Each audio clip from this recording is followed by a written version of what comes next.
All right, let's jump right in. We're talking about a story that has it all. A young kid on a secret mission, a mentor who is, well, not what he seems, and a trial that is about to blow everything wide open. And it all starts with this one piece of advice, right? Strength is not only in arms, but in understanding. This comes from his mentor, a guy named Pablo, and this single idea, man, it becomes everything for our hero Carly. It sets him on this wild path he could never, ever have seen coming. So how does it all kick off? With a simple command. Imagine this, you're just 12 years old and your mentor, Pablo, sends you away to this remote place, Simula Island. And you might think, okay, time for some intense training, right? Nope. His mission wasn't to fight, it was to learn. And Pablo was super clear about this. He told Carl, your job is to just blend in, be one of them, go to school, meet the other kids, and really get their way of life. Why? Because of that core lesson, remember? The real lasting power, it doesn't come from being the strongest fighter. It comes from connection.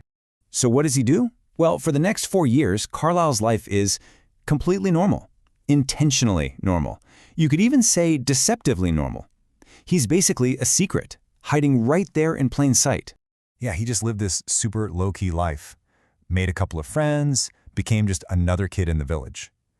But the whole time, underneath it all, he's holding on to this huge secret about his insane training. And more importantly, the real identity of this guy he looks up to like a father. Okay, but this is the really wild part. Carly wasn't just hiding the truth from everyone else. He didn't even know the whole story himself. I mean, he'd see these ancient myths carved into the walls of the island, stories of these incredible heroes, and not once, not for a second, did he connect those legends to the old man with white hair who trained him. He had absolutely no idea what kind of legacy he was tied to.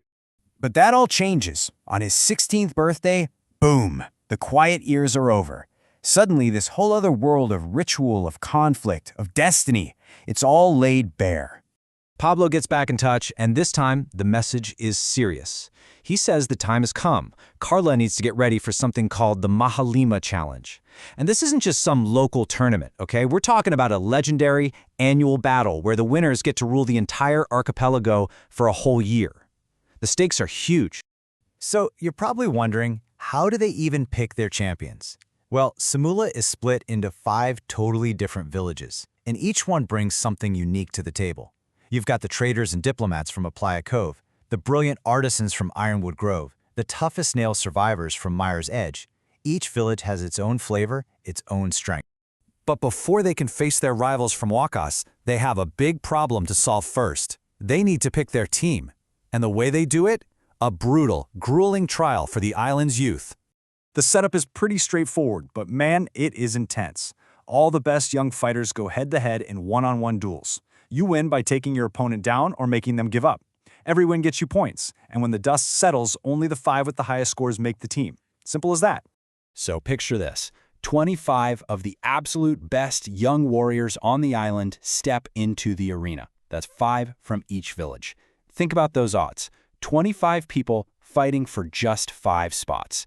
The pressure is immense, and every single one of them is desperate to prove they've got what it takes. And guess who's in the mix? Yep, our guy Carl, repping the clever Ironwood Grove. But he's not alone. His 2 best friends, Russ and Jai, are there too. Each one is fighting for their own village, with their own unique style. So right away, you know this isn't just a competition. It's going to be a clash of friends, of rivals. The drama is already baked in. So the contenders are all there. The crowd is going wild. And then everything stops. A legendary figure appears, casting this massive shadow over the whole arena, both literally and figuratively. A myth is walking among them. And this right here is the twist that changes everything. The man Carly knows as Pablo, his wise, kind, elderly mentor, is the same person the rest of the world knows only as the Wolf, this terrifying, mythical, half-beast creator of the entire conflict. It's 2 sides of the same coin, and Carly has only ever seen one. So this figure steps out, wearing a mask and a traditional formal shirt. And it's just chilling. It's this perfect, terrifying mix of raw savagery and formal ceremony. The crowd just loses its mind. They are completely captivated by this predator dressed in the clothes of tradition. The whole stadium is roaring for this legend, for the Wolf. But Carl, he sees something else. His brain doesn't make the connection. He doesn't look at this masked man and think Pablo, but he feels it. There's this undeniable, deeply unsettling sense of familiarity in the way the wolf stands, in his presence. He knows him somehow. And that one question just starts rattling around in Carl's head. Why does this person feel so familiar? It's just a little seed of doubt, you know? A whisper of something bigger, planted right as he's about to face his very first trial. The timing is just... wow. And that just sets up the core conflict so perfectly, doesn't it? Our hero is ready to fight for his future, and he's doing it right under the eyes of the one man who orchestrated his entire life. He has no idea his mentor and this terrifying myth are the same person. And it just leaves you with that one massive question. What is going to happen when he finally finds out the truth?